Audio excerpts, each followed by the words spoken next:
అనకాపల్లి జిల్లా రాంబల్లి మండలం అచ్యుతాపురం ఫార్మాసేజ్లో రీసెంట్గా చోటు చేసుకున్న ఘోర ప్రమాద ఘటనలో మృతుల సంఖ్య భారీగా పెరుగుతోంది.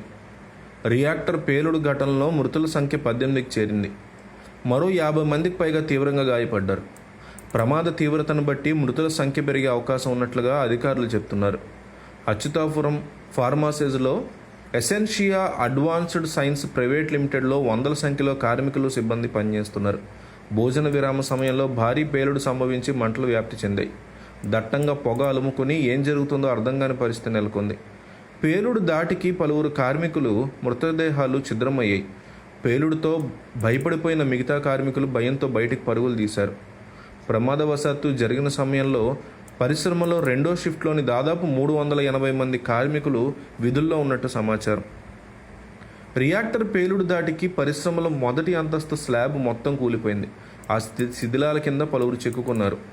దాంతో ఈ విషయం కార్మికులు చెప్పడంతో వెంటనే క్రేన్ సాయంతో వారిని బయటికి తీసుకొచ్చేందుకు ప్రయత్నాలు చేశారు. పలువురు సురక్షితంగా బయటకు వచ్చారు. ఎన్డీఆర్ఎఫ్, ఫైర్ సిబ్బంది సహాయ చర్యల్లో కొనసాగించారు. ఫార్మాసేజ్లో ఫైర్ ఇంజిన్లతో పాటు మరో 11 ఫైర్ ఇంజిన్లు బయట నుంచి వచ్చి మంటలను అదుపులో తీసుకొచ్చాయి. క్షేత్రఘాతుల్ని హుటాహుటిన అనకాపల్లిలోని వివిధ ఆసుపత్రుల్లో తరలించి చికిత్స అందిస్తున్నారు. కాలిన గాయాలతో కొందరు మృతి చెందగా మొదటి అంతస్తు స్లాబ్ నుంచి దూకి 7 ప్రాణాలు కోల్పోయారు. ఆసుపత్రిలో చికిత్స పొందుతున్న మరికొందరు పరిస్థితి విషమంగా ఉందని అధికారులు తెలిపారు. అచ్యుతాపురం ప్రమాదం మీద చంద్రబాబు దిగ్భ్రాంతి వ్యక్తం చేశారు. ఈ ప్రమాద ఘటన మీద సీఎం ఉన్నత స్థాయి విచారణకు ఆదేశించారు. ప్రమాదం మీద విచారణ జరిపి చర్యలు తీసుకుంటామన్నారు. ఈ క్రమంలో సీఎం చంద్రబాబు నాయుడు అచ్యుతాపురంలో పర్యటించనున్నారు.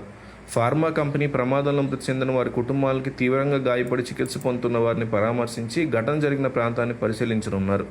ఈ ఘటనలో health secretary industries, director factories, commission labour, director boilers, NDRF సహా జిల్లా ఉన్నతాధికారులతో ఎప్పటికప్పుడు మాట్లాడి సూచనలు చేస్తున్నారు.